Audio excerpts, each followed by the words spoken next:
Good afternoon, everyone.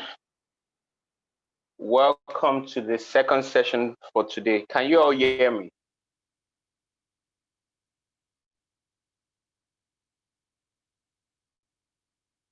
Good afternoon. Thanks for joining.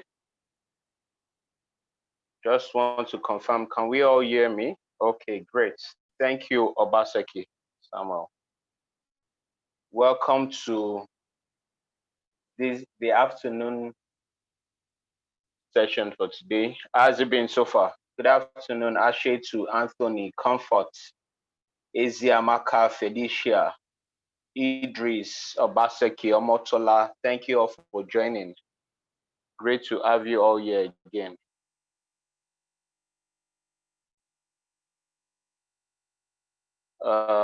Peter, you're welcome. Sylvia, you're welcome. Rebecca, Owoido Utak, you're welcome. Idris, you're welcome. Thank you all for joining. So we've had 10 sessions so far in this conference.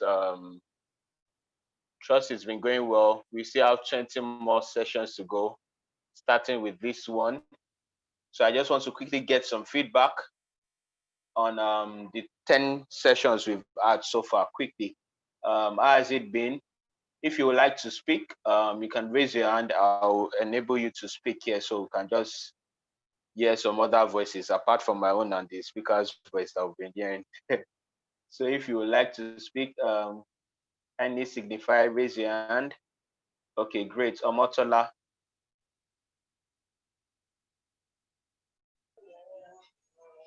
Okay, go ahead. Hi, good morning. Sorry, good afternoon. Can you hear me? Good afternoon. Yes, we can hear you. Okay. Okay, good afternoon, everyone. I just would like to thank you, Babajide, and the whole team who put this together. It's been amazing. I don't think any other we've had any other organization put this kind of session that is virtual and then so packed and then takes. I mean, it's we've had there's so many days put into it. I mean, the whole of August, and I don't see anyone coming out of this conference remaining the same. The fact that you brought people to speak on different issues of HR, I feel it's so rounded, it's rich, it's rounded, and then it covers all aspects, and then it's just a very beautiful one. I've learned a lot, and then I like the fact that we have been being very practical, and it speaks to the current trends happening. So it helps you on your job. It helps you be more strategic. You notice I've been asking a lot of questions about being strategic because I like the fact that the answers I'm getting, they are very practical, and I'm taking them back to my organization as well. So well done. It's a good one. It's a good work you're doing, and thanks to all the speakers as well. Thank you. Thank you very much for that feedback. That's very fulfilling to hear. Thank you for joining. I see I see you on almost all of the sessions. So thank you for also investing your time and participating in all the sessions. Thank you Yes, very thank you. much. All right. Okay. Any other person would like to speak? Let's just get some feedback. So that you can just it can be one way at times, and you're just speaking. You don't really know if you are doing well or not.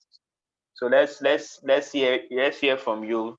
You can share some of the things you've learned so far from the 10 sessions we've had so far.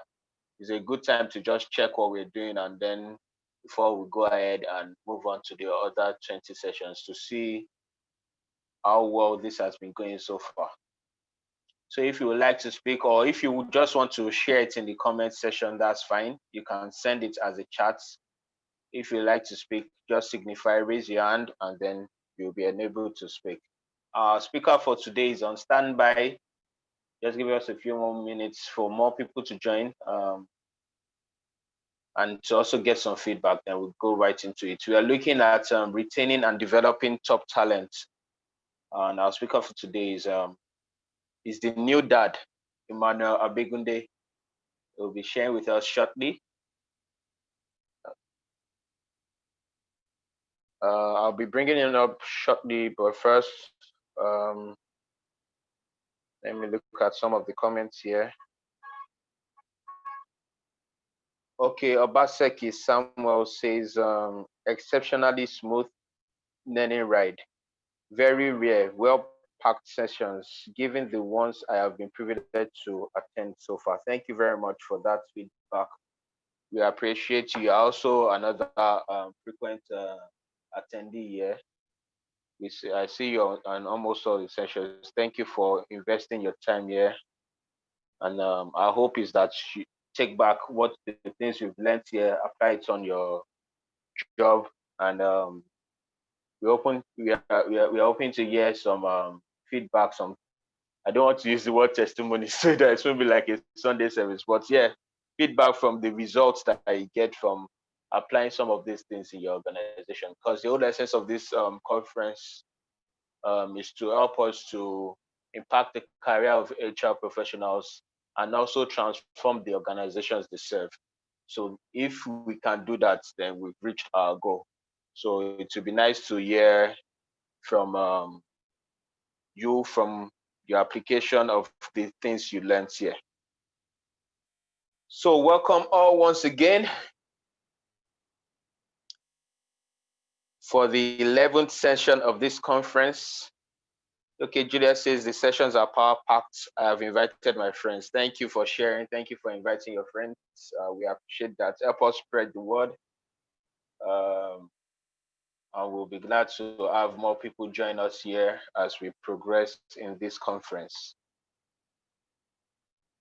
I'm a little bit excited because it's just like a landmark moment. We've had 10 sessions, so it's just a good time to just take take stock and just look back on what we've done so far. But there's still more to come. We're just warming up.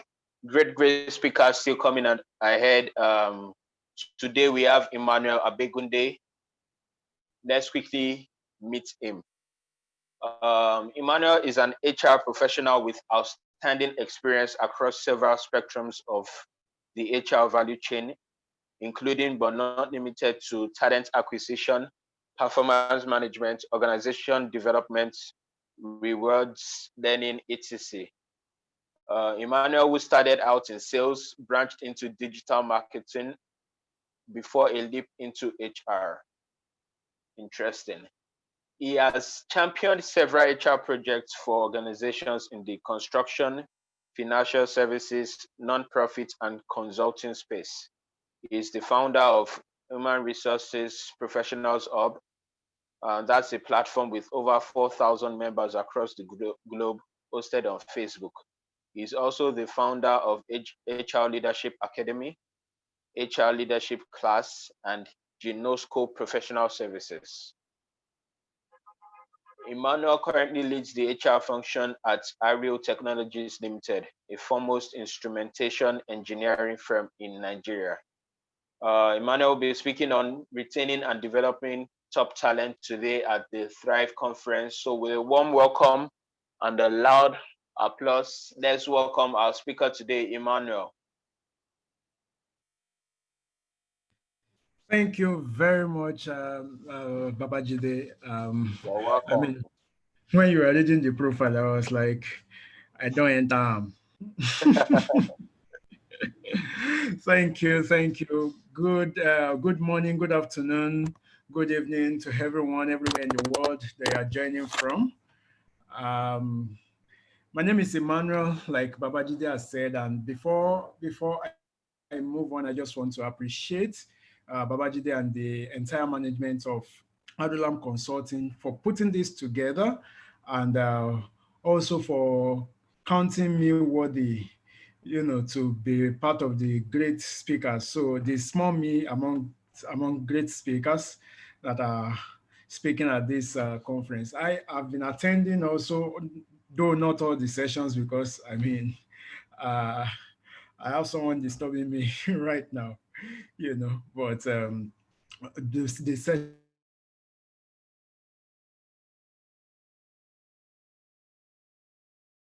packed. Aderibigbe's session, Kabaton's session, Wale Odunlami's session, Oladokun Sholanke, great sessions. And I just hope that, I wished I spoke first, before all those giants, because now that you have brought giants to speak, I don't know what I want to say again that will wow people.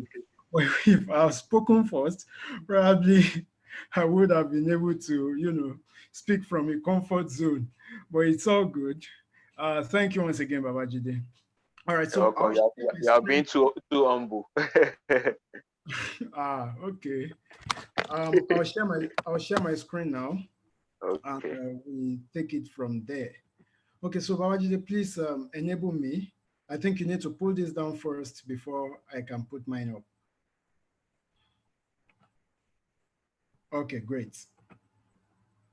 Um,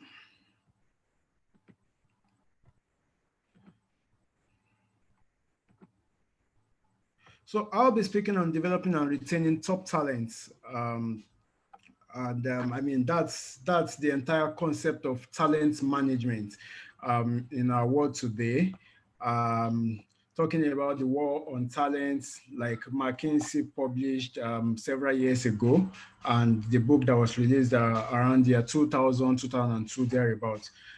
How do we ensure that our organizations keep developing, keep recruiting, keep attracting, keep developing, and keep retaining top talents that will drive business goals? And how do we ensure that the talents are also adequately rewarded in line with their inputs to the business? So very quickly, I have about a deck of about 21 slides, and we'll have about I think 120 minutes thereabouts, or 90 minutes, pardon me, to enjoy one another. So after running through the slides, I'll take questions. And if you have questions during the session, I think you can just drop it on the chat, and then we take it at the end of the session.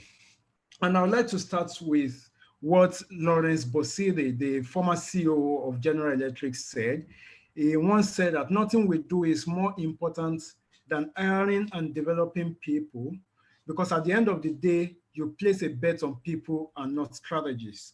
And I think that is profound. We need to shift attention, business attentions, not only on strategies, but to people, because people drive the strategies, people implement the strategic initiatives, people are the core of the business. I mean, like Emmanuel Michael once said, that the people is the business, HR is the business. We need to have that orientation again with our business leaders to understand that, hey, the people are actually the core of the business. So, and that is what I believe Lawrence is saying here, which I find very, very profound.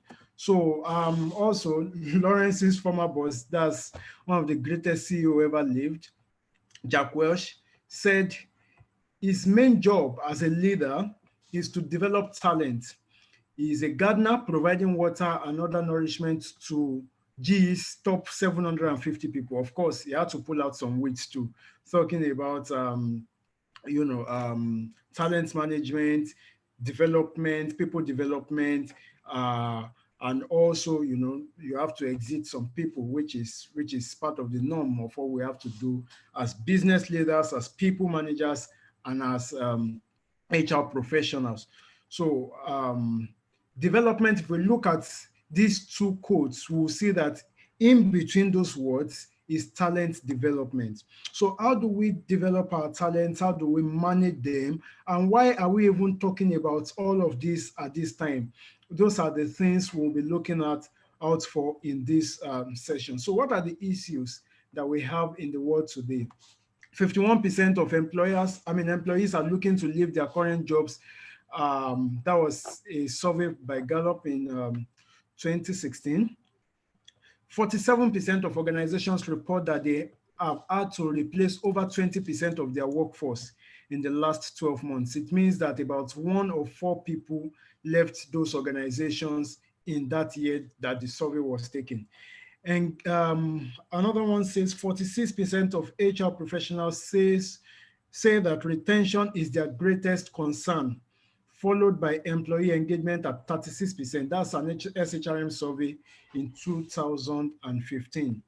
And another survey in 2015 says engaged employees are 59% less likely to look for a job with a different organization in another 12 months. What are we talking about? Looking at all of this data, looking at all of these predictions and happenings, we see that people are living quite all right. People live, organizations are replacing their talents. They are replacing because people have had to leave.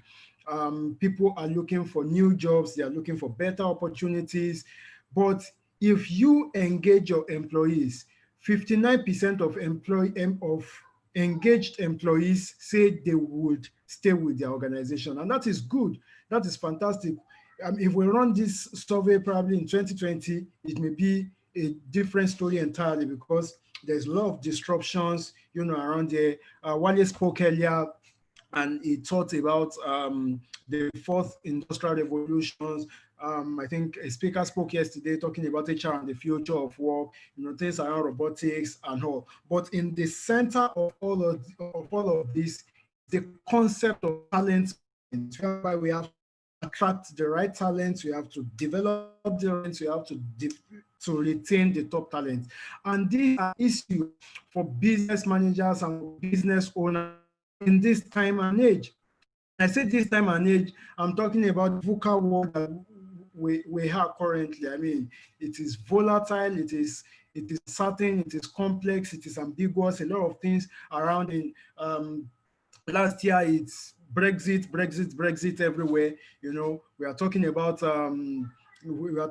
climate change, about changing governance, we are talking about South Korea, we are talking about China, and then coronavirus came upon us in 2020, and our lives is no longer the same and may never remain the same even after now. So a lot of uncertainty out there, a lot of volatility out there, a lot of complexities out there.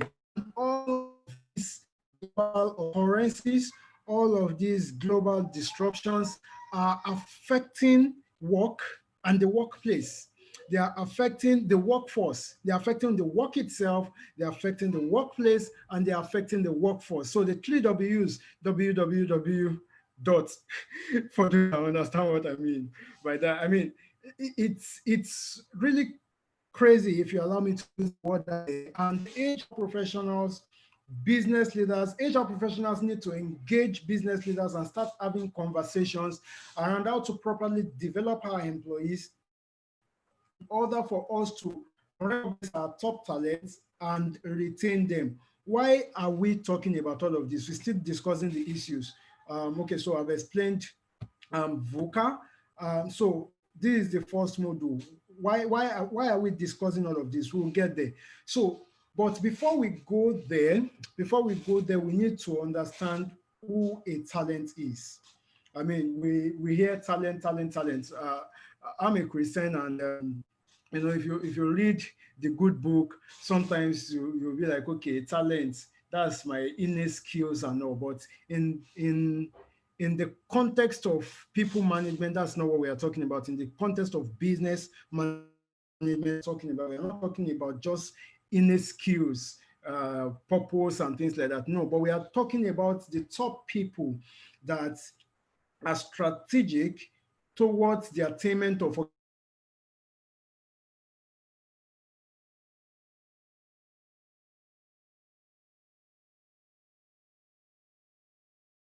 organization strategic objectives. And when we say strategic, we are talking about organization strategic objectives. One in the UK, she's a postgraduate student, and I remember I mentioned during the conversation that there are people, right? There are people everywhere in the world. I mean, in Nigeria alone, we churn out over 500,000 people from NYSC every year. We churn out millions of graduates every year. So there are people. People are not scarce. So when we say war on talent, what are we talking about? We are not looking for people. Businesses are not looking for human beings, as it were, but businesses are looking for talents. Businesses are looking for top employees, people that will come in to the organization and change the course of things, people that will come into the organization and assist the organization, look at the blueprint of the organization strategy and bring it to life. Look at the architecture, okay, and then go ahead to implement it. Look at products that can be developed, develop the product, take it to the market, and get it to the end users. That is how organizations create value. So it's a value chain, and organizations need the right set of people, talents that are referred to as talent, to help drive all of this. So we have our organization's strategy. We are using balance scorecard. We drew our strategy map. We have our financial perspective. We have our customer service perspective. We have our internal processes perspective. We have our learning and growth perspective. Those are the things we want to achieve over a period of time, say 3 to 5 years. Um, this is the amount of money we want to make. This is the percentage of shareholder value we want to be able to generate over this particular period of time. This is how we need to treat our customers, right? These are the processes we have to put in place to ensure that we satisfy our customers in order for us to meet our strategic objectives in terms of financial. And then looking at the learning and growth, we look at what are the technologies, what are the internal capabilities we need to develop to ensure that we drive the processes to serve the customers in order to get shareholder value. So we developed our balance, our strategy map, but beyond all of this talk, beyond all of this mapping, beyond all of these strategies, beyond all these initiatives, there is a part of execution. And execution there is very important, because you can develop the best of strategies. As a matter of fact, you can copy and paste strategies, but you cannot copy and paste execution. The same set of people that implemented a particular strategy would not be necessarily be the same that will implement another one. And so for you to stay competitive in the market, you need talent. So who are talents? And for lovers of these guys, you would pardon me. And for people that don't know these guys, I will quickly explain. There is a guy wearing 10 here, and there's another one wearing 8. This is Austin J.J. Okocha, one of the greatest footballers that ever lived. You can see this guy here as your chief operating officer. The midfield guy, the one that is at the center of operations. I'm not a football person, so I may not be able to explain. I'm not sure I've seen any match this year. But with my understanding of 10, this is the midfielder. He distributes the passes, he is in charge of the processes in the organization on the field. So the organization here is the football field. But beyond distributing the passes, beyond ensuring that there is seamless processes, beyond initiating Six Sigma, and Kaizen, this guy also goes out to ensure that it delivers the customer perspective, okay? He satisfies the customer. So he's not only in operations, he's in sales, he's in business development, he's in finance, he's an all-rounder, he's a talent, in short. But there is this other guy that is seen complaining, okay? There's this other guy, and for him to get into the organization in the first place, he was recognized as a great guy, right? But look at what happened right up here at the goalpost. How can someone miss this goal? I wish I have the video to show to you that this guy in green didn't score this goal. He didn't score. How can you face an empty net and throw it out? Okay, so you have this particular type of guys also in your organization. They are recruited for a particular thing, but that which they are recruited for, they are also not very effective on it. And so you need talent and not just people. That is what I'm trying to talk about. So who is a talent? A talent is someone, that comes into the organization, understands his job role, understands his job description, and is working towards achieving the objectives of that organization. Please, if you have any questions, you could stop me, you could raise your hand so that I can attend to them as the session goes on. Now, how do we recognize talent as HR professionals? I believe we've had like 2 sessions around talent acquisition. And yesterday I was in a session and I was telling them that recruitment is different from talent acquisition. I use the word "bugwero" for recruitment. I mean, you just want to have people on board. But when it comes to talent acquisition, you are looking at hiring people from a strategic standpoint. What is the specific thing that this guy, this lady is being hired for? Who is, I mean, what are the key performance indicators expected of anyone sitting in this role? What are the deliverables? What are the initiatives we want this person to carry out? How does it link to our bottom line? How does it satisfy our stakeholders? Okay, so those are some of the things you are looking at, in talent acquisition. So you look at talent acquisition from the role perspective and the organization perspective, and then you look for the talent that would fit into that role, both on the job, and um, both on the job, right, and in terms of culture fit. Culture fit is also very important. However, um, there will be a lot of strategic shifts, around culture and how with the work from home, but I believe that Wale has done justice to all of those before now. So how do I recognize top talent? How do I ensure that these people that I've brought into the organizations are the right set of people to help us drive our goals, to help us drive our objectives, to help us achieve the results that we want to achieve?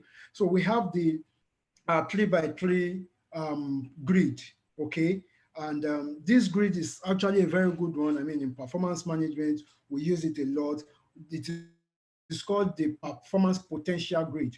And it helps you to be able to rank your employees in order to know how to develop.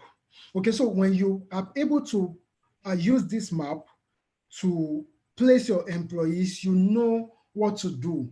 You know what talent to develop. You know what kind of developmental initiatives to recommend and to deploy. What solutions you need to give to the problems that these people are probably facing. Okay. And it also helps you to identify your peer. So peer is previously unidentified error. Okay, thank God it's not talent acquisition error because I know that the talent acquisition guys in the house will come for me. Okay, so previously unidentified recruitment error. It is not impossible that you recruit some set of people that that will constitute error in your organization, either that they are not job fit, either that they are not organization fit, they are not good enough to do the job, no matter the amount of training, is going to take a long time before they can blend. How strategic is your role? How much time can you wait? I think someone was discussing with us last Saturday, 2 Saturdays ago now, on the fact that the best candidates at interviews are sometimes not the best employees. Is a table for another day that I believe another speaker will shake, not me, so that the table will not break. Now, performance potential grid. So to this axis, we have performance and then we have potential here. And we have it categorized into 9 boxes. Now, towards the right angle here, we have the weak performer, weak potential. I mean, that's terrible. You don't need such persons within your organization. You don't need such persons within your organization. The person is up or out. Is a weak performer, little to no improvement. And that is why I would also say that for talent acquisition and recruitment professionals in the house, always ensure that you have the best talent acquisition strategies in place and processes in place to ensure that you don't bring in the one guy. It is costly to the organization. I think a survey, I read a survey, I can't remember the organization that deployed the survey now, that weak employees actually take managers' time, like 90% of the time, the manager had to spend time training and retraining them, which means that the remaining 10% of the time, the manager is distributing it across other things that he or she has to do. 90% of the time is spent developing, mentoring, coaching, correcting a weak employee. So why bring in a weak employee that will not account, when it comes to revenue per employee, it's a shortage, in that area. So you don't need this guy. Then the next one is the acceptable guy. That's the guy on 2, who is an adequate and not likely to grow much. I mean, like I said, you really, really do not need this set of guys in your organization. But there is this third guy. He is a performing guy. Okay, he's good on his job. Okay, but when it comes to potential, when it comes to leadership, when it comes to growth, when it comes to organization capability, the guy is not there yet. So, but he's a performer. He's good. You could see that he's very strong on performance, but very weak or low of potential. What you need to do is to then create solutions that will be tailored at soft skills, at leadership competencies, at things around growth that will help the guy to grow, because you don't need him to stay here forever. The guy is fantastic on his job, but you want him to be able to take up supervisory responsibilities. You want him to be able to align his career objectives and aspirations, okay, on his hierarchy of needs. You want him to be able to synchronize that with the strategic objectives of the organization, so that as the company grows, he grows too. So that is the strong performer with potential. Okay, and next to it, you have the guy who is weak performance, uh, but when it comes to potential, he is moderate on potential. He has leadership skills. He can speak good English. He dresses well in the office. He knows how to move around, how to get past things. But when it comes to doing his job, he's not good at that. Um, you need to develop solutions to help the guy improve on his performance. And so you may need to start looking at what solutions you can deploy.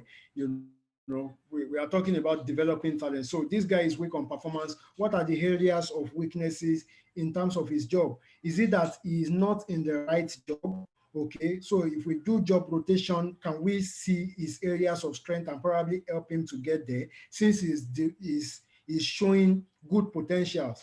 All right, and then we have the guy on 5 who is solid. He's an adequate performer, okay, an adequate potential. He's just adequate, mid-level guy. He's just the average guy, adequate at potential. He's showing some leadership traits, and is not so bad when it comes to performance. You also need to recognize that guy and then look at what are the developmental solutions that you create for him in order to move him, ahead. You have your current star, that's your exceptional performance. I mean, he is a good performer, but with moderate potential. So you need to develop his potential more so that he can move up there. You have the guy on 7 who is coachable. He shows very high potential. When you put him on a project as project manager, he probably knows how to distribute the work. But tell him to come do the work himself, he may not be able to do it. Well, he's the good guy. He's probably good with presentations, but he cannot sell. He understands your he understands what needs to be done. But when you put him on implementation, I mean, he's weak. You need to coach him, looking at his potential, to move him to either being a future star or being your strategic star, your irreplaceable guy.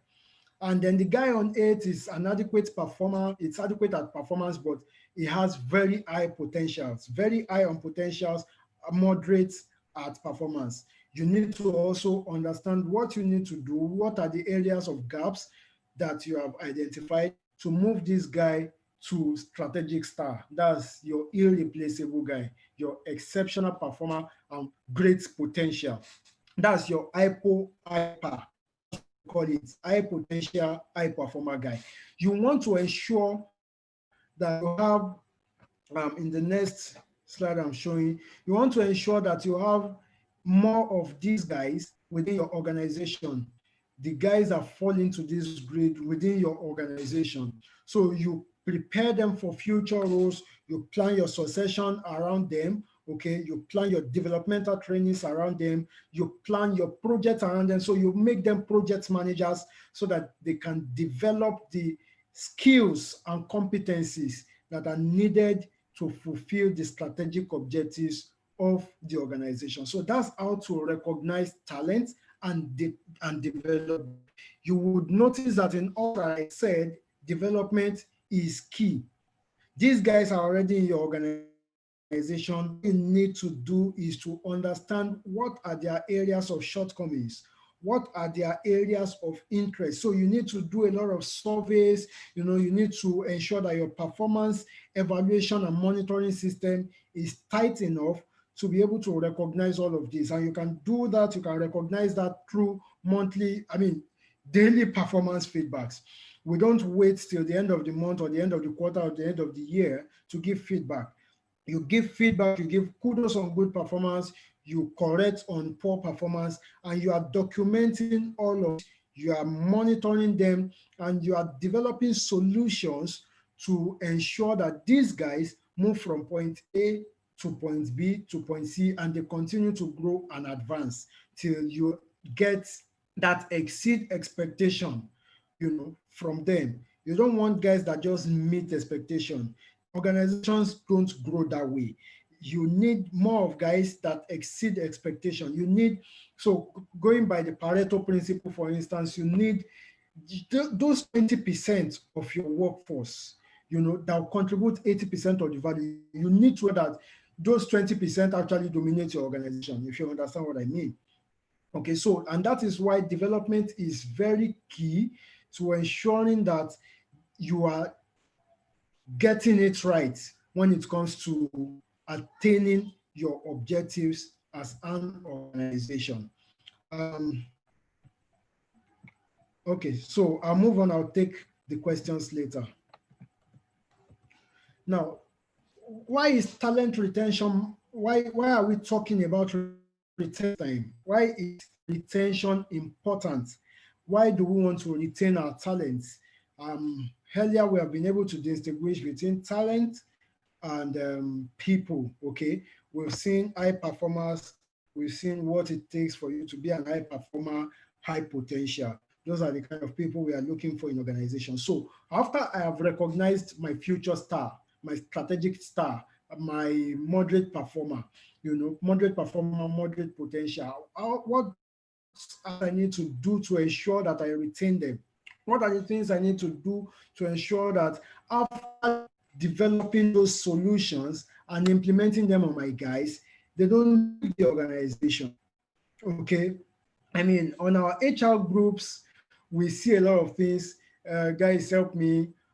We just sent this guy to Harvard and then he resigned from there.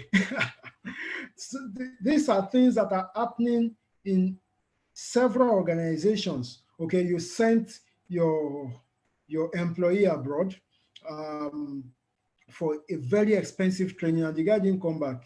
The guy sent his resignation letter, his or her resignation letter from there, and says bye bye to you guys. So how do you ensure that you have return on investment, on all your developmental investments that you are making in people? That's why we are talking about retention. A survey was released around millennials, and these are the people that are dominating the workplace these days, that the millennials stay average of 3 years in an organization. So how does your organization grow if your top performer is staying 3 years? How do you then recruit the next executive level organizations, the next executive level employees for the organization, your next C-suite executives? How do you get them if people are not staying in your organization? That doesn't mean that you have to always look out, or you can encourage internal promotions because you have adequate number of people with requisite skills and competencies and attitude to do the work. And that is why retention is very, very key at this time. And we'll look at this. Hiring the right talent is one of the most difficult jobs managers do. Do you agree with me? I mean, survey has proved it over and over again that hiring the right talent is very difficult for hiring managers. Many HR professionals have come to say, hey, it's like there are no people. We don't understand what our universities are doing. These people are not employable, blah, blah, blah, blah. You need from entry level to mid-level professionals to senior level professionals to executive management levels, organizations are looking for the right talent. And that is why when you don't get the right talent on time, your time to fill a role, it stays for so long. The metric are getting poor on that particular KPI because you are not able to get the best talent. Now, when you have spent so much money using consultants, using all means possible to get the right talent, you take them through the training school, you cannot afford to lose them just like that.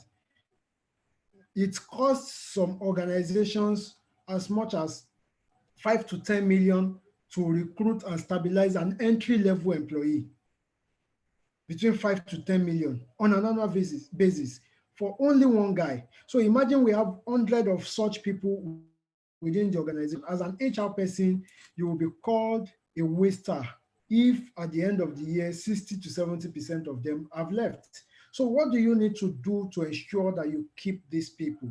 How do you ensure that the organization gets value, ROI, return on investment, on amount invested in bringing these guys on board, in training them, in developing them to being what they are? How do you ensure that your competition does not come in, to steal away your people? Okay, those are the conversations we need to start having. We need to start thinking about initiatives to develop, and that is why such conference is put in place.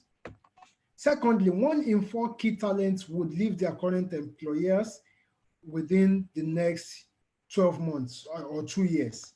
That's Harvard Business Review. Within the next 2 years, that's 25% of employees looking, and we are not talking about employees, key talents that are looking to japa, they are looking to get out, okay, of their current organization to move to another organization. So that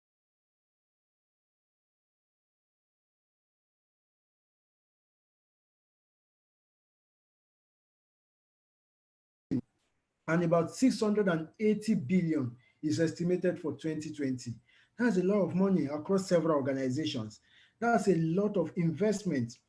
That's um, a lot of investment you cannot allow as an HR professional to slip away. The cost of turnover is high. And let's bring some context into it in our own space in Nigeria. I mean, from my consulting practice, I realized many owner managers would say, soldier go, soldier come, the barrack remains.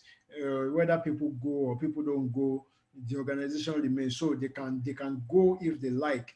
You start hearing a lot of things, and you start seeing that many organizations don't actually have a plan, for the growth and development of their employees. And it's quite sad, but that is the reality on ground. But there has to be a paradigm shift in that regard. There has to be a change in that perspective. And HR professionals are the ones that would drive that change. We are the ones that we need to start having conversations with our leaders, with our clients, on how to treat people right. We need to start talking about employee value proposition. Okay, it is not enough to do employer branding. But after you have done your branding and you are looking great outside, can people say that they are having that experience within the organization? So employee experience is very key. And employee experience starts from candidate experience. Okay, how are you treating the candidates, the applicants that come into your organization? Are you making them wait for 2, 3, 4, 5 hours before you grant them interviews? How do you talk to them during the interview? It matters a lot. How do you package yourself? How do you package your organization to them? And how do you ensure that what they have seen in the package, okay, is what they get when they get into the organization? This thing about e-commerce in Nigeria, what I ordered and what I got. So is the case in your organization like the case of what I ordered, and what I got. Okay, I saw a meme recently that says tailors are waiting to see Ebuka's attire so that they can use that for their next victim. There's a way you download a picture from the internet, this look gooding guy, right? And then you say, oh, tailor, can you give me this? But when the guy is coming with the finished product, you're like, I don't understand. Is this even the material I gave you in the first place? So what is the experience that people are having within your organization? When you get it wrong in employee experience, you get it wrong in employee value proposition, you will definitely have turnover. And when you have turnover, there is a cost to that. You lose time, you lose money, you could lose reputation within the market. Some employees can leave you and take your share of the market to competition. So employee turnover cost is so much, and that is why we are having the conversation around retention. Superior talents are 8 times more productive than an average employee. And that is fantastic. This is data driven from McKinsey and Company. They are found out from surveys, from engagement, from engaging business leaders, and they came to say that superior talent, your top talent from this grid, right? Excuse me. Your top talents, those guys that you are supposed to prepare for future roles, they are 8 times, right? Much more productive than the other guys, in this L-shaped curve. In this curve, they are 8 times more productive. So you want to ensure that you have more of these guys within the organization. And when you have them, you want to ensure that you retain them so they don't take their productivity away. Right, so that is why we need to start having conversations around talent retention.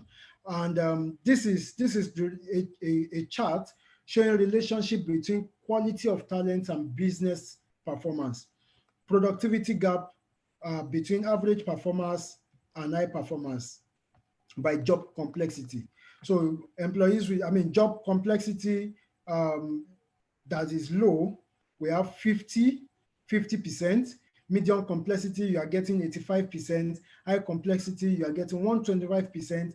And very high complexity, you are getting as much as 800% is the productivity gap that is between average performers and high performers. What does that mean? When you have an average performer in very high complex job, there is and you compare them, okay, you juxtapose them with their counterparts that are high performers, you see that there is an 800% gap.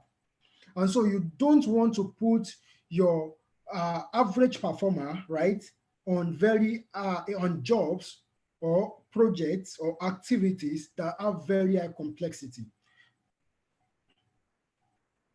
You don't want to do that. 800%, that is wide. And so very high complexity jobs have to be done by top performers, by high performers.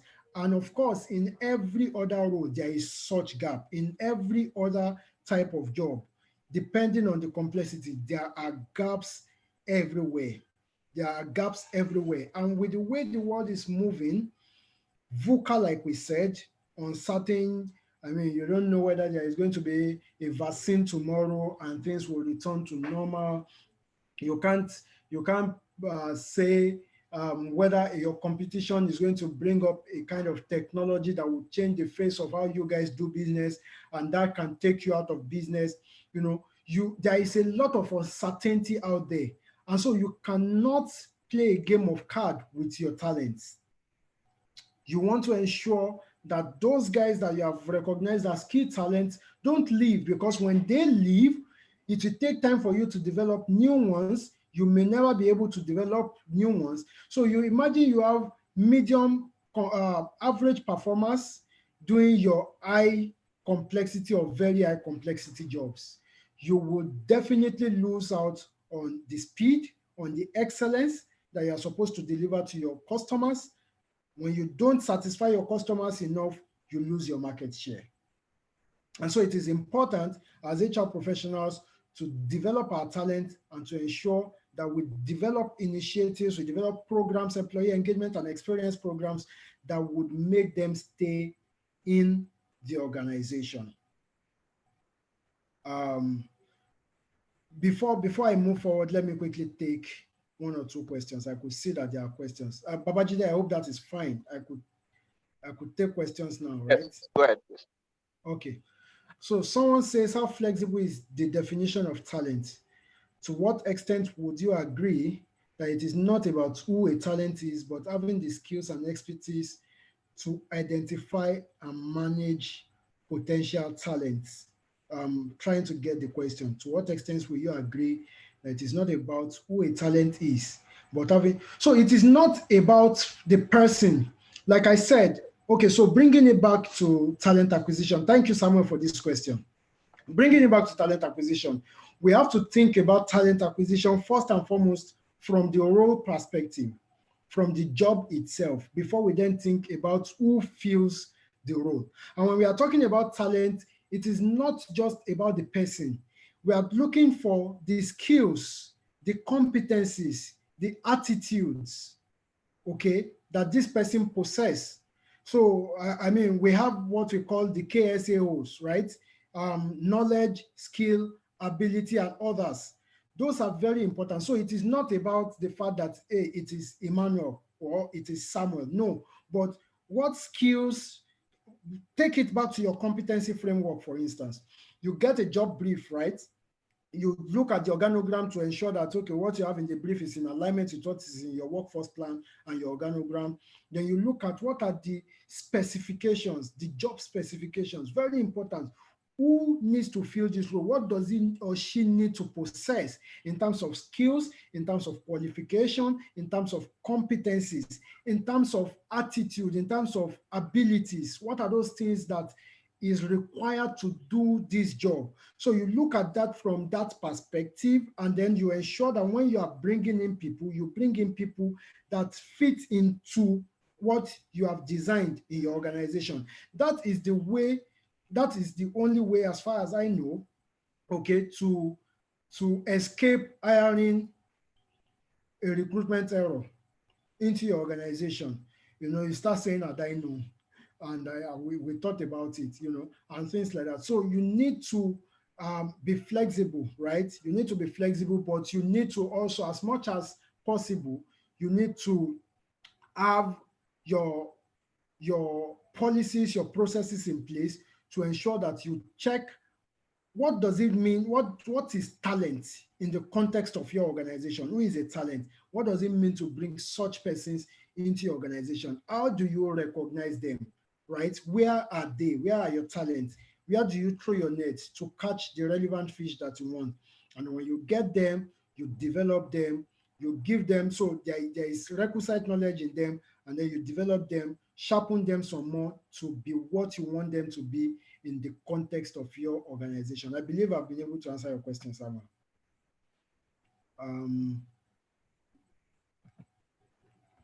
Okay, so it's the same question on the chat and the Q&A box. Okay, so I can move on. Now, what are the themes shaping talent management in 2020? 2020 has been a fantastic year. All of us know it. I mean, I saw a lot of jokes. People are erasing 2020 from their calendar. People are saying, let the year just end. Let's just start 2021. Okay, let's just forget that 2020 existed. And 2020 is actually very strategic in the world of work.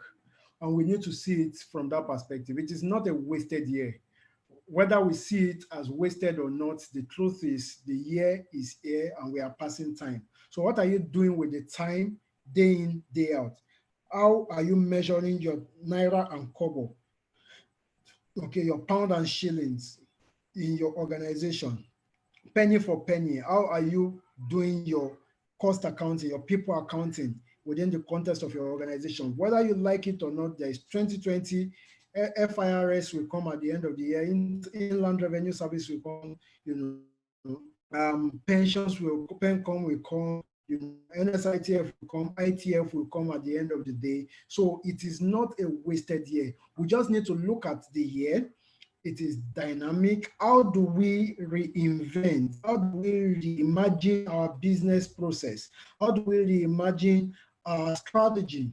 Okay, I mean, we are an organization. What we used to sell is no longer selling in the market, right? So what are the things we need to start doing? What innovations do we need to bring on board, okay, to ensure that we stay in business? Probably not in this current line of business, but in something else, okay, to deliver value to our customers so that we can also satisfy our stakeholders. Okay, so we need to examine those themes, which are very important. First of them here is employee experience. Employee experience is very, very key. How are people feeling in the organization? What is their experience? Okay. Um, do they look forward to coming to work? Can they say this is a great place to work? I am not leaving. All right. Sometimes last year we had a program and we have Victor Adebayo join us at the program. So we sat together and were having conversations. So one of the panelists during the panel session mentioned that he had been in a particular company for 20 years. You know, myself and Victor just looked at one another and we were like, where you for go, right? Like, where would you have gone to? Where, if you have resigned, I mean, if you have not stayed this long in that organization, why would you leave? Why would you want to leave? I mean, so can you pinpoint your organization? So your organization has been in existence for say 50 years.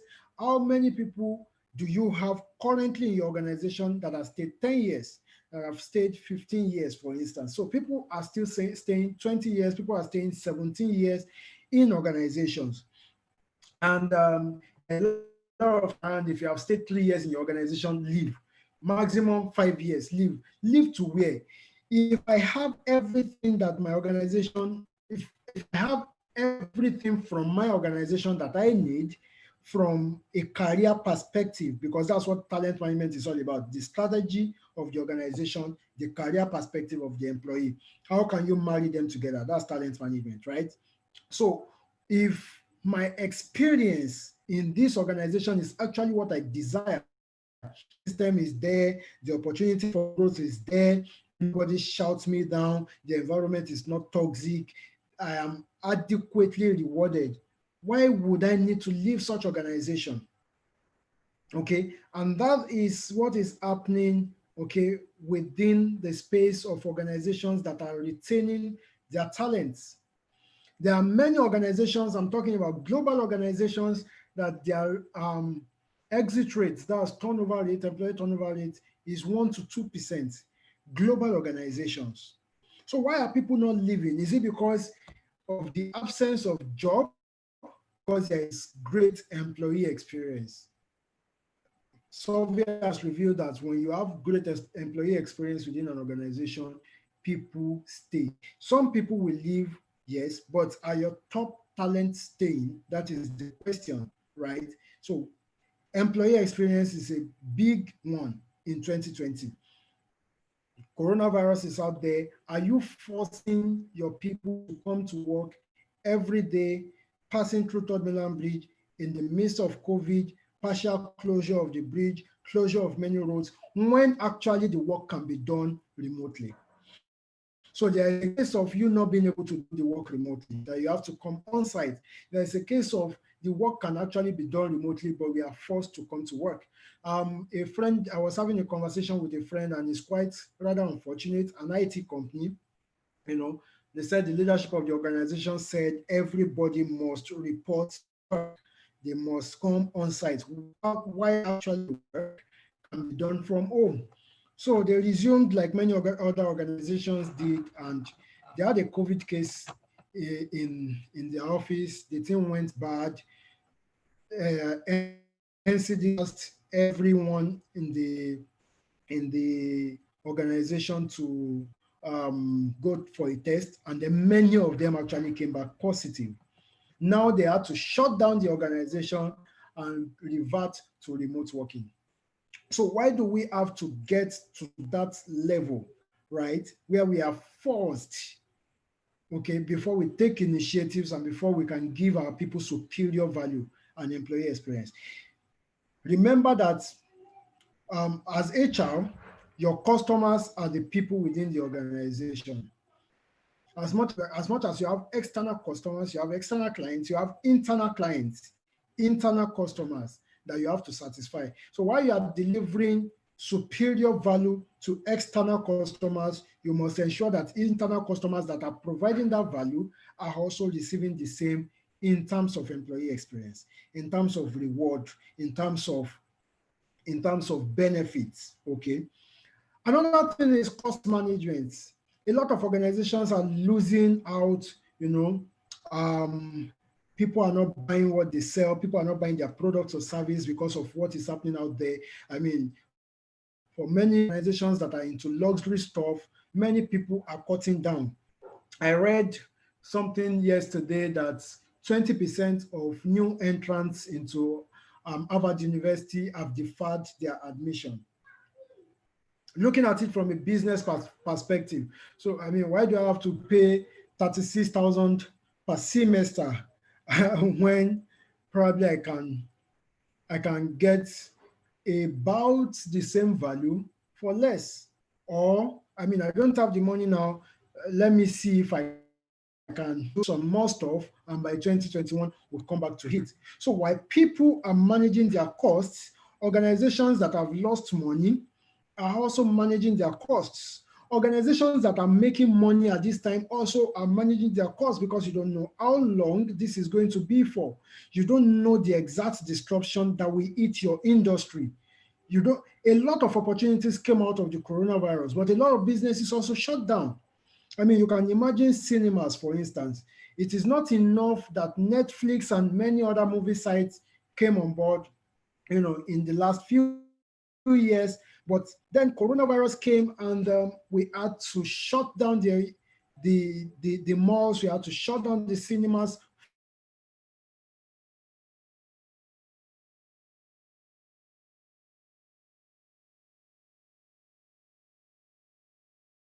for several months. So how do we manage our costs in a strategic way? It's a thing that you need to consider as an HR person, right? For several months. So how do we manage your instance? How do you manage your costs? Organizations are managing their costs, customers are managing their costs, employees are managing their costs. So how do you manage your costs? How do you manage your costs? So, and it is a superior us about the words in post-COVID. It will do this to this in terms of cost management. So how do you then develop your reward strategies to ensure that you can still, based on what you are paying in terms of rewards, in terms of salaries, in terms of benefits, in terms of employee experience, right? What you are giving to your people, how does it ensure retention? How do you manage your cost in a strategic way? It's a theme that you need to consider as an HR person, right? The next thing is diversity. We know that we have more millennials workforce in this time and age. About 60 to 70% of workers are millennials, based on the survey that I read yesterday. So how do you manage diversity in the workplace? How do you ensure that your baby boomers, your generation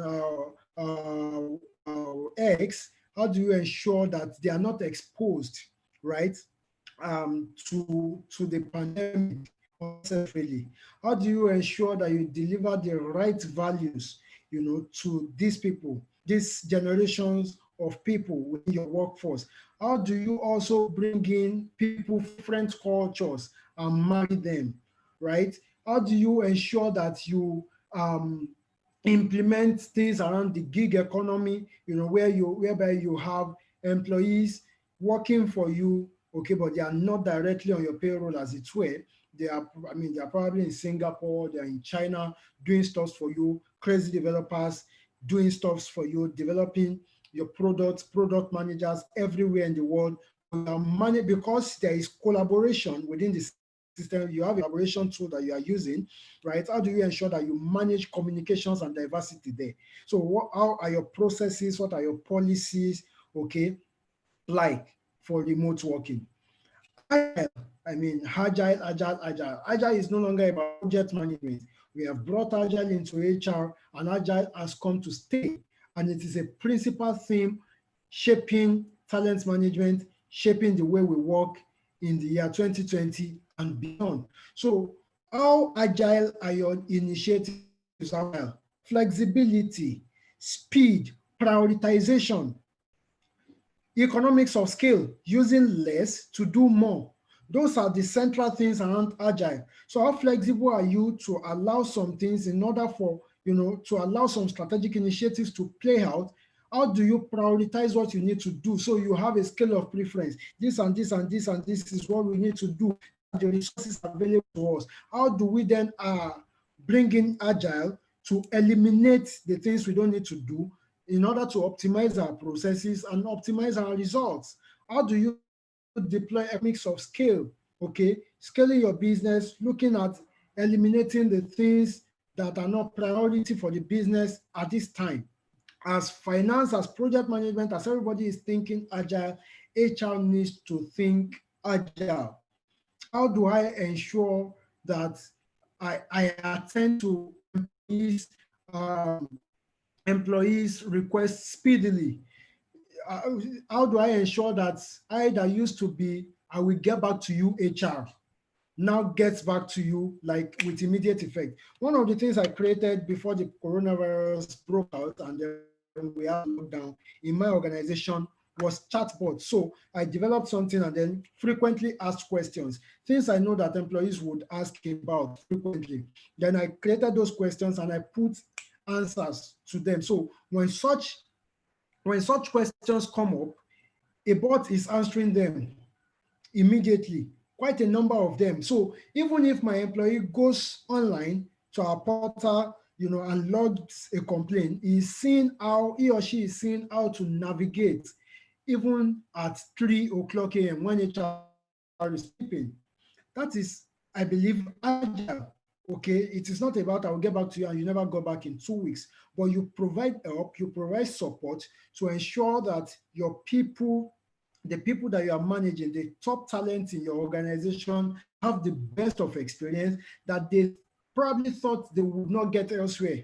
And so that is helping you to retain them within your organization. And the last but not the least theme here is technology.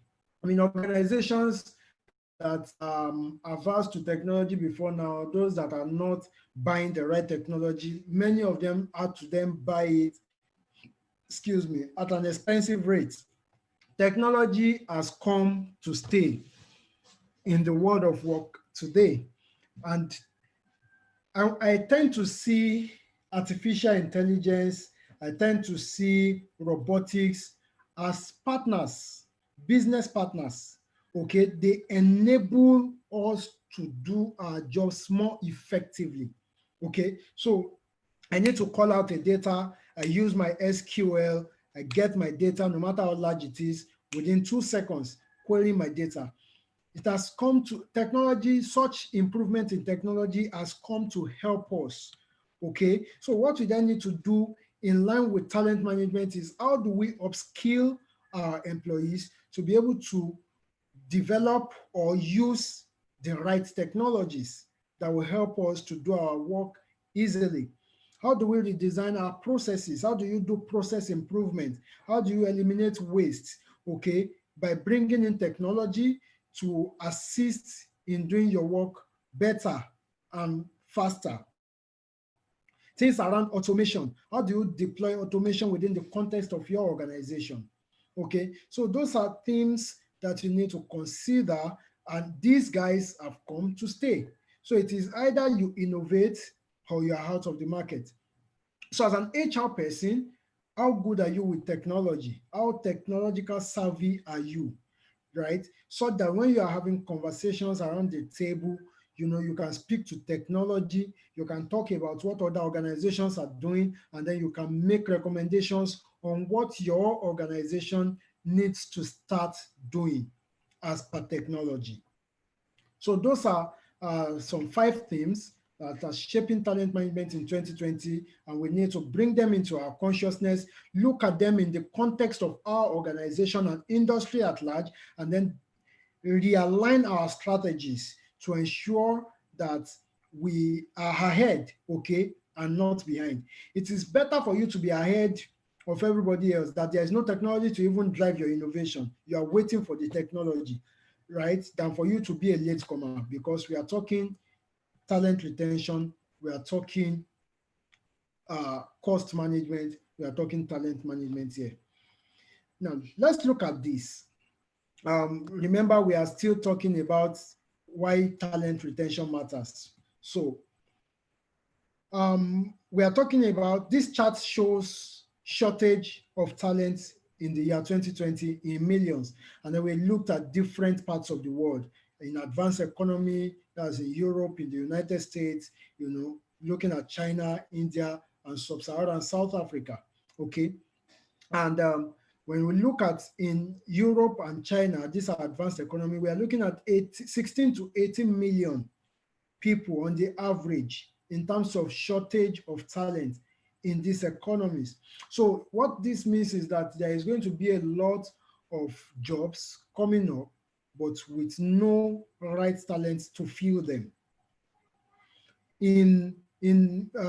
That's for high skill workers. For medium skill workers, we are looking at 13 million in India, and of course Africa again is not doing well when it comes to here. We are looking at 31 million medium skilled workers in Africa in the year 2020, 31 million. So as an HR professional, we need to then collaborate here to ensure that we churn out information. I mean, we need to do more when it comes to research and publication around in this part of the world. What are the things that we need to start putting in place to ensure that talents are well skilled, okay, in order to do our jobs? This is not a time to compete stupidly, for the lack of better word. This is the time to collaborate, do joint research, and publish papers, release papers, bring up, I mean, organizations need to also up their games when it comes to CSR, okay, to ensure, so that they will ensure that they have people trained to do the job. 31 million is a great number. So you can imagine you have 31 million opportunities and you don't have iPass to fill those roles. What will happen to your products and service? What will happen to national income accounting? What will happen to gross domestic products? Okay, what will happen, in the nation at large and in the continent at large? What will happen to economic recession? Those are things we need to think about, and then we need to start having conversations around collaborations to develop people. People development is key here. And I mean, so you can imagine this amount of shortage. So if you then have someone in your organization to fill the role and the person is leaving because of bad experience, because of poor development, it will be so sad. This data says that a whopping 82% of Fortune 500 executives don't believe that their companies recruit high talented people. And this is a wake-up call for us as HR professionals, which will take me back to what I said about collaboration. We need to develop people. We need to develop people before they become talents in our organization. Before we recognize them as talent pools, we need to then work more collaboratively with our universities and higher institutions to ensure that we do a curriculum revamp, to ensure that we put in place processes, strategies that will help the schools to give us what we want, okay, to give us what we need and what we want in terms of talent, right? Collaboration is key. Now, looking at this, they said 18% of Fortune 500 executives agreed that their organization recruits highly talented people, only 18%. 14% of these executives know who are high and low performers, which means HR need to get it right in performance management. Only 7% retain high performers. So you can imagine you don't have these people, and when you get them, you cannot retain them. It's an indictment on the leadership of the organization. It's an indictment on the HR system of the organization. And as an HR leader, you need to upskill yourself to know how to sell employee development, to sell right culture, to leadership. You need to also engage your leadership to go for leadership trainings where they will be taught how to do things. Because you see, sometimes our role here is advisory, right? We need to have good culture. Let's design a better culture, blah, blah, blah. If leadership is not buying into it, there's nothing you want to do about it. And so you need your CEO, you need your CO, you need your directors, to be interested in retaining the right talent, top talents for your organization. Okay, 7%, that's low. There is skills shortage in the first place, and then you are losing the ones that you have. Then 3% says that they develop people quickly and effectively, and no wonder retention is low. When only 3% is doing strategic employee development in terms of coaching, in terms of mentoring, in terms of training, okay, structured training, only 3% are getting it right. So HR has a lot of work to do to ensure that you develop solutions and systems that will help to develop your employees. And it doesn't have to be cost intensive. It's all about thinking. Critical thinking is an important skill for the future of work. Design thinking. So as an HR professional, have you attended any design thinking training? How good are you when it comes to recognizing solutions, thinking back, okay, looking at what you can do to solve problem? So you recognize the problem, you work around it, you develop, you design, you test, you ideate, and all of those things around design thinking. And then you are bringing to the table, presenting it in Naira and Kobo to your organization. If we invest this is what we will get. And data has shown that we will get this amount back.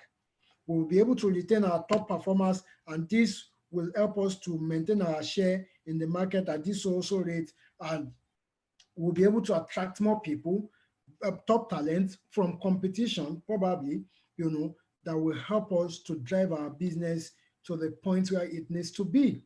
So you need to get it right when it comes to training, learning, development, and capability development as a whole. Then another 3% said they quickly remove low performers. So we are quick, we are slow to also remove low performers. That's what this is showing. Only 3% quickly remove low performers. When they are not performing, I mean, looking at the 9-box grid, what are you doing to them if you don't remove? Okay, you may remove them from one role and put them in another because they are good there, right? So we need to get it right in that regard. I am not really a fan of first ranking, but we have to rethink it in the event of 2020. 2020 has been a fantastic year for every one of us, and we need to rethink performance management and talent management as a whole. And finally, how do I develop and retain my top talents? Of course, I've spoken in line with this during the course of the conversation, but let's fulfill our righteousness and go through the slides. The number of,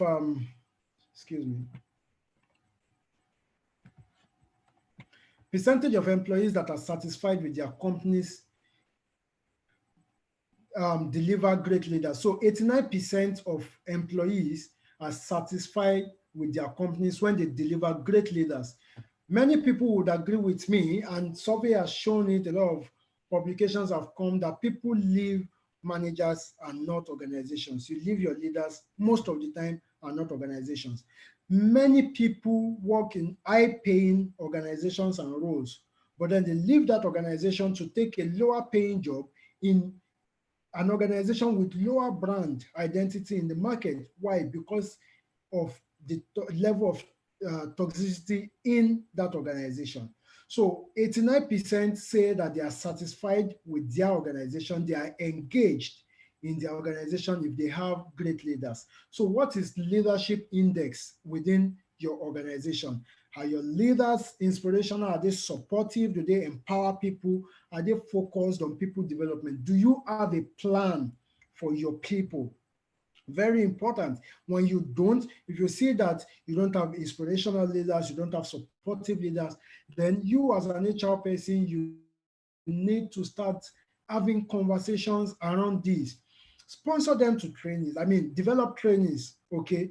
Get your leadership to approve these trainings, emotional intelligence training, people management training. Some of these trainings are very important because many people are not high when it comes to emotional intelligence. So, and these are high qualities that are required in organizational leadership. Okay, are they inspirational leaders? Are they supportive? Do they empower their people? Are they keen on developing their people, the people that report to them? Okay, so another one, when you have great company, I mean, in terms of reputation in the market, in terms of your core values, in terms of your culture, business results, and contributions to the society, 81% of employees say they are satisfied in working in great companies. So is your company a great company? What is your reputation in the market? What are your core values? What is your culture like? What are your business results in terms of your financials, in terms of your products and services? Do people like what you are doing? Also, in terms of your contribution to the society, your CSR culture, what is it like? When you deliver that, this survey is saying, this report is saying that 81% of employees would likely be satisfied in such environments. And then when the job is great, when the job is interesting, when there are job opportunities, I mean, I can do job rotation, there's succession planning in place, I'm asked to lead project teams, my job is just fantastic. 81% says they would stay and they will be satisfied when the job is great. So do you have great jobs within your organization? Do you do what we call RJP, realistic job previews, such that when people come to your organization, it is not a shocker for them. They already know what is expected of them before they came in. And when they came in, they see that experience. The job is interesting to them. You have plans for their development. You see someone exhibiting high potential, okay, you put him on projects to lead project teams just to encourage the person, okay? You make him a team leader on a particular project. You are helping the person to develop new ways of thinking, right? And 76% says great rewards. So it is not always about financial rewards. It's not always about wages and benefits. As a matter of fact, this chart has shown us that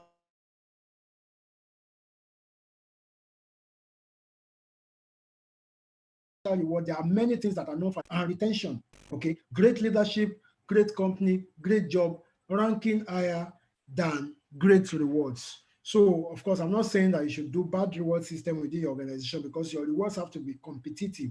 But beyond that, you need other things to ensure that you don't only attract, but also retain the right set of employees in your organization. According to CNBC, they say that 94% of employees will stay in their organization if such organization has a developmental program in place for them. So HR professionals need to rethink workforce planning, succession planning. Do you have a good succession planning in place? Are your successors aware? So when you create something, you create a pool of talents, you call them successors.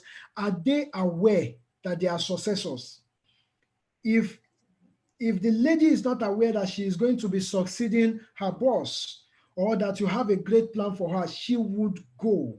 She may be planning to go, but when that awareness is there and they know that the company keeps to their word, they start taking, trainings, development, thinking outside the box on how to be a good manager. And that gives a form of retention. So people tend to stay when there is developmental program and they are aware of such developmental programs within the organization. What is your mentorship framework looking like? Do you have coaches, for certain identified talents within your organization? Do you do in-house training? Do you do outbound trainings? Are your managers interested in people development? Okay, do they give the right feedbacks to their people? And HR needs to come up with frameworks, around development, people development, and get executive buy-in so that that is being implemented. You don't just come with a fine framework. You don't just write all the English in policies and get it signed off on, but implementation of all of this is key. And then you put it in your performance management system. The leader that is not, when a leader knows that development is part of his core deliveries, then they take such things more seriously. So how do you motivate high-performing employees to achieve retention? Talent Lift has come up with this five cycle framework that says you involve them, okay, involve them in projects, involve them in the organization. You know, do you have an open door policy? Can people express their mind? Can they say, oh, I thought about this initiative and I think that if we develop a product around this, this will move, you know, in the organization in this direction, blah blah. Are your people involved? Are they engaged? Are your people involved in decision making? Are they engaged, or you are still all about hierarchy, you know, and bureaucracy and all? Are they engaged? Do they get improvements? Okay. Are they inspired by their leaders? Right. And are they independent? Do you allow them to go do the work, you know, and then you review after? Okay. Are they being micromanaged? People don't stay where they are being micromanaged. And so you have to give a lot of space, breathing space, independence, and allow them to use their creativity to solve problems based on the projects and work activities that you have, you know, given to them. Um, Finally, you need to motivate your people. You need to provide clarity on the job. What are the performance expectations? What are you expecting from them? And you need to listen, okay? You need to listen to them. Very, very important. And if you put all of these strategies in place, you put all of these frameworks in place, you will not only be developing your people for competition to latch on them, but you will retain them. Thank you very much. Babajide, I would like to take questions now. Thank you very much for that session, Emmanuel. It was very insightful, very, very practical. Thank you for that, for sharing from your wealth of experience. Questions are already coming in, but first, let's get some reaction. Let's show some appreciation to the speaker, Emmanuel. Let me know if you got value from this session. Kindly share some of the things that you learned. Obaseki says, awesome. Thank you very much. Let me know, how was the session? How did you find it? Julia says, awesome session. Emmanuel, as usual. Okay. Was we used to getting amazing. Adedoyin says, amazing. Vivian says, great session. Iberi says, well done. Thank you very much. Amotola says, I love how you really explained the 9-box grid. Yes, that was very insightful. Really enlightening. Mayowa says, and challenging for me. Thank you. All right, you joined it. Okay. But you still learned a lot. Thank you. Thank you. Elizabeth says, thanks for this great session. The session has given the roadmap to talent retention. Abraham Johnson says, mind blowing. Thank you. Sean Oyebade says, very insightful, Bumi Afolabi. Thank you. Okay, thank you all for your feedback. Yes, okay. Stella Bialo from YouTube says, well done, Emmanuel. Joseph Benjamin too says, thank you. Okay, thank you very much for your feedback. Glad you all had a great session. Let's quickly dive in now. Please send in your questions using the Q&A feature here. And for those joining via YouTube, please send in your questions in the comment section. I will take them from here. Thank you again, Emmanuel. Ready for the questions? Let's go. So Yes, please. Omotola is asking here, do you opine that competency gap analysis should be done as a separate exercise on each employee every year? If yes, how do you go about it in your organization, or how do you suggest it can be done without mudding it up with the performance appraisal process? Thank you so much. Okay. Interesting. Thank you very much. I mean, thanks to you all. I love this feedback. Thanks so much. I feel, how do I put it? I mean, I feel great. Thank you. Okay, so thank you, Omotola, for that question. Really and truly, let's be frank with ourselves. So imagine you are HR in an with say 1,000 employees and you are just 7 people in your HR department. Only one person is managing or management out of the 7 of you. How easy would it be for the person to manage the performance appraiser, okay, monitor the compliance with the performance management framework, and then still conduct annual competency gap? And that is why I said technology is important. So it depends on the organization, okay? Now, if you have the right processes in place, you have the right technology in place, then it's you to achieve that. If not, I mean, annual competency gap analysis is good, but also need to know how many times do you promote, right? How many times do you recruit within a year, right? So it's very important for you to look at all those other variables before you then say that, okay, our competency gap analysis is going to be on an annual basis, okay, or we synchronize it with our performance appraisal system. But then your performance appraisal system is supposed to also come. So when you have an appraiser, let's say you are using a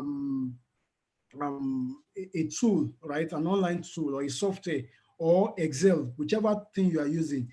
I believe that appraisal system is not complete until you have developmental area, okay, within that appraisal system. So you have to, line managers need to put in the areas of development, the areas of gap that has been noticed.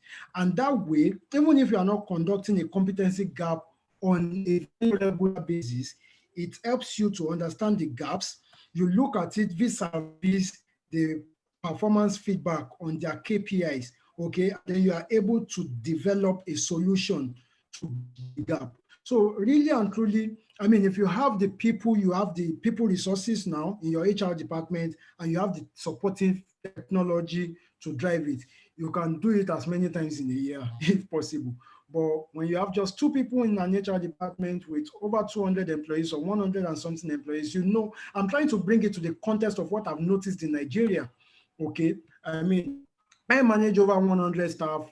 Well, many of them project staff. Okay, but I'm the only one in the HR department, right? Now, how easy is it for me to be a generalist and still conduct all these at regular intervals? But if you have a technology and you have the right competencies within your HR department, then it is easier for you. So there are many things to consider.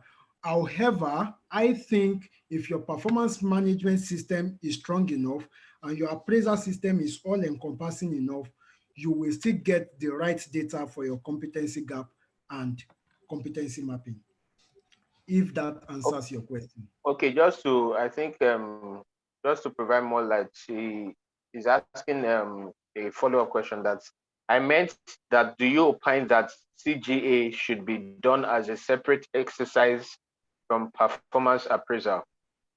So should it be a separate exercise or should it be done along? At the beginning, when you are developing your competency framework, you need to do a competency gap analysis. Okay. But going forward, you may not need to repeat it. That's what I'm saying. So if your performance appraiser is good enough, if your appraiser system is good enough, you can incorporate that into your appraiser system. But you need at the beginning, when you're bringing together your competency framework, you know, to do competency gap analysis, so that when your competency framework is ready, you know the gaps that are in the system, and then you can start bridging them. Okay, so after you have developed solutions, learning and developing solutions, be it mentoring, be it coaching, be it reverse mentoring, whatever it is, you can then use your performance appraisal cycle, you know, to check the effectiveness of the gap you are trying to bridge. Do you understand? Okay, great. Thank you for that response. Obaseki Samuel is asking, to what extent do you know, to what extent does cultural inclinations influence talent identification? Cultural inclination, silent Mm, identification. wo- Can someone give more context to that? Okay. Okay, Samuel, so please give more context to that. The next question just says, do you recommend that individuals are informed about their position on the 9-box grid? And how do you manage labeling if that is done? We are coming back to this ranking of a thing. So, um, yes, it is important. Let people know where they are. Okay. I mean, technology has made a lot of things easy. There are organizations, I mean, and if you have the money or you can create it in-house, you are supposed to have performance feedback. So let's say performance is being monitored and appraised on a daily basis, for instance. Okay. And as you are working, the system is capturing your performance. You are supposed to see it on a dashboard where you are. Okay, so it is not about anybody witch hunting you now. You saw where you are based on your delivery and based on the framework that has been communicated. Okay, maybe at the beginning of the year or maybe in your employee handbook, you know that I cannot be at this level consecutively for 2 or 3 times. I need to move up. Okay, so when people are aware of their current level with good leadership, also encouraging them, providing mentorship and guidance, they may be able to develop and move to the next level. So it is not a bad thing that people know where they are on the 9-box grid. So, and it is good when you have a software that captures that, and then when the employee logs onto his own account on the portal, he is seeing everything around his performance. That's it, as far as I'm concerned. Okay, great. Um, Philip is asking, which competency framework would you say is the most appropriate in talent development and retention? Uh, okay, so I will still need a bit more clarification when it says which competency framework. Are you talking about types of competency frameworks, or are you talking about competencies? Now, we need to understand when it comes. So, are you talking about different competencies, maybe be it technical competency or soft skills, within the organization, general competencies for your organization, or are you talking about types of competency frameworks? If you are talking about types of competency frameworks, I may not be able to answer that. But if you are talking about competencies themselves, then we may be able to put more perspective into that. Okay, so Philip, please, if you can provide more context So we are as, expecting more clarification from Samuel and Philip. as well. Yes, so Samuel and Philip, please clarify your questions while we wait for more questions to come in. Um, YouTube viewers, you can send in your questions as well. We'll take it from here. So, okay, so Obaseki Samuel is saying that, to put it in another way, given the peculiarity of our environments, observed to be culturally driven, flowing into the organizations, how do we relate with talent identification as HR? Okay, You get it now? I'm trying to look at the question. Given the popularity of our environments observed to be culturally driven, flowing into organizations, how do we relate it? How do we relate with talent identification as HR? Okay, so first thing first is we need to, like I said earlier, we need to understand talent. What is talent in the context of our organization? Okay, if you have been able to define what it means to be a talent in your organization, then it is not difficult for you to identify, irrespective of what culture is at play within that organization.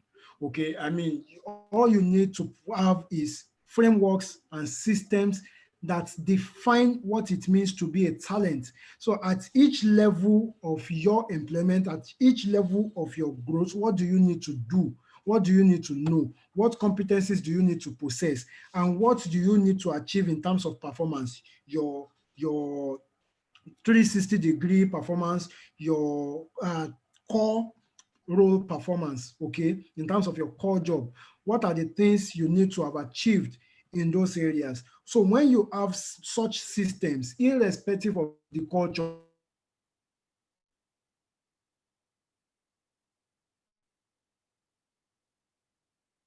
I mean, we have, especially in Africa, the culture of respect, especially when you have diverse workforce, you know.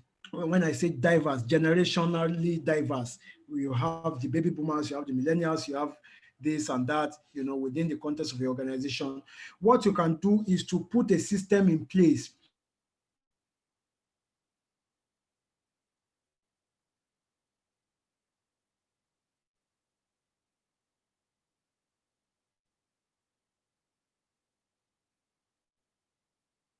whereby Hello, Emmanuel.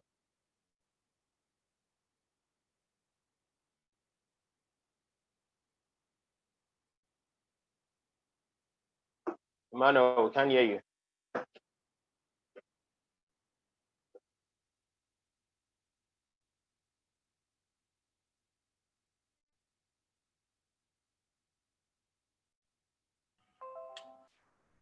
sorry, I think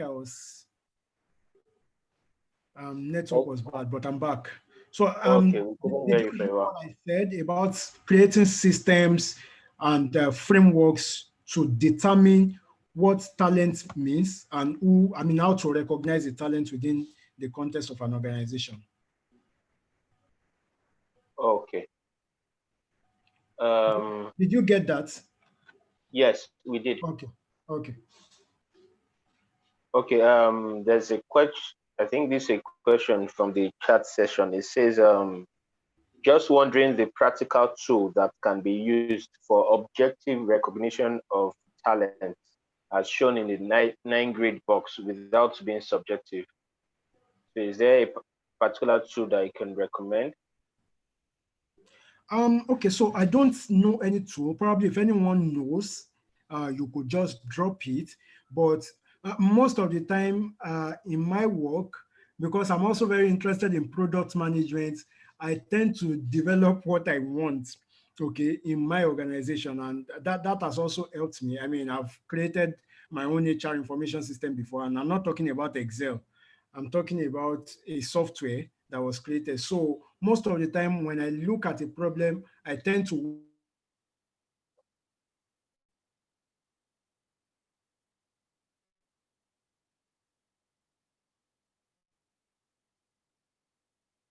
like that. But if anybody else in the call, in the conference knows, you can share with us.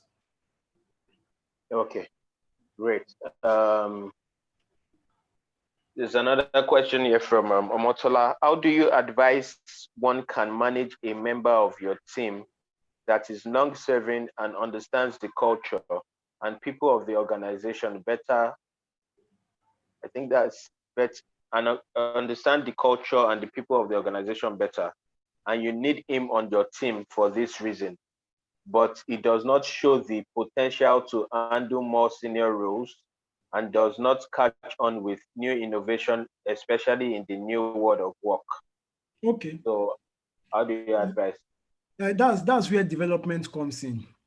When you notice a gap, what do? You build a bridge to, for someone to cross from the level he or she is to the level he or she needs to be, right? So that bridge is the solution. So you realize that this guy is a great performer, right? But it doesn't show the potential to move up in terms of leadership, right? What you then need to do is to develop training modules for such a person, put the person on projects, let the person lead the project and provide guidance. So mentorship, coaching, training, depending on how best the person also learn, can help the person to bridge that particular gap that has been recognized. It's all about development. The person is good on the job, he understands the culture, he understands the people, he knows his job, but he doesn't show potential to move up to senior roles. And you need him on a senior role to be able to do more. So you don't wait for that time for promotion, okay, before you start giving these feedbacks. You need to give him the feedback on time, give him or her the feedback on time, and then develop solutions. Okay, does this person need to attend leadership training, for instance? Does this person need to take a course, on emotional intelligence? Does this person need to take a course on teamwork? Is it that this person is also not very good in communications? You recognize all those gaps and then you put all of them together. Little by little, you are deploying them and you are testing them with projects, with assignments, with tasks to see if the person is really growing. Now, if after all said and done, the person is not developing, then you need to look elsewhere. That means that person cannot be a successor for that more senior role. Fantastic. Thank you for that response. Many more questions so far. Questions from YouTube. I think our YouTube viewers they don't they don't like asking questions. But if there's any question, please just drop it. We'll take it from here. Any more questions there? Just as a reminder, this is the attendance code on your screen right now. Please take note of this for the purpose of claiming your recertification credits for this session, which is pre-approved for 3 general HR credits. And also for those who don't hold an HRCI certification, for the purpose of getting a certificate for this program, please also take note of this code. This and other sessions, all the other 29 sessions, will the recorded replays will be made available on request. Details, like I said, is in your mail. So if you need that, please reach out to us. The next session will be starting by 3 p.m. West African time. We're going to be looking at change management and managing organizational change.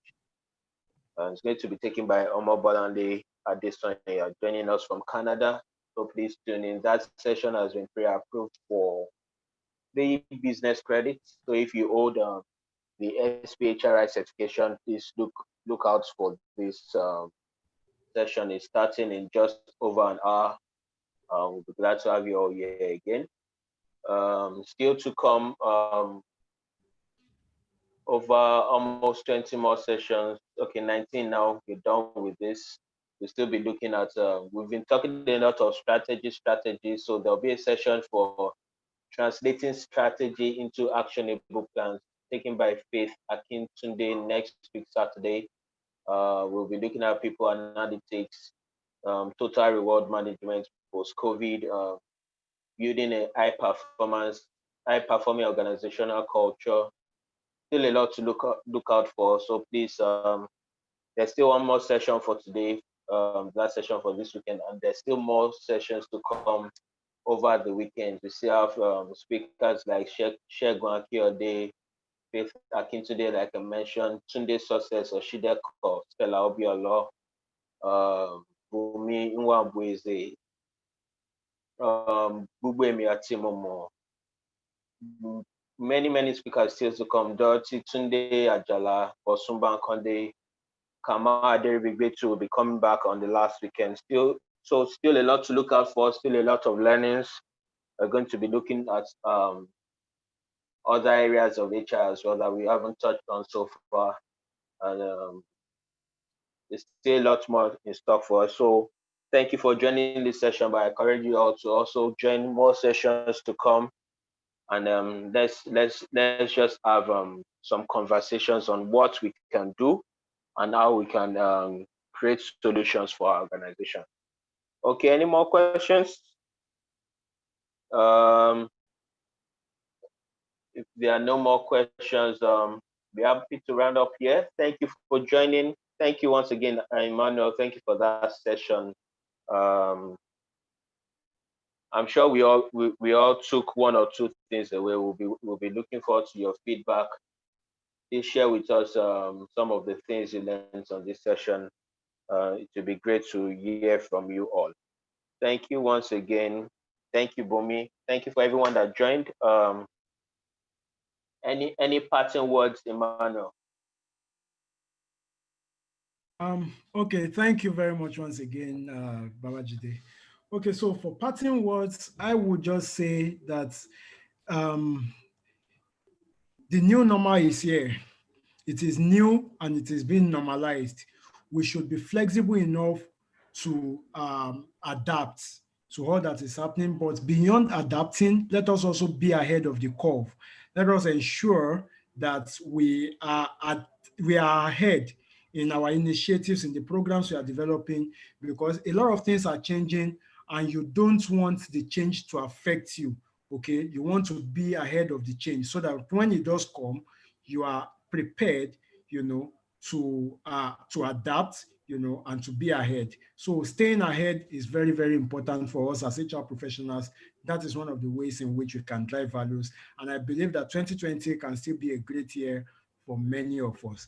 Thank you very much once again for the session, and I look forward to more sessions. Thank you. Fantastic. Thank you for those words.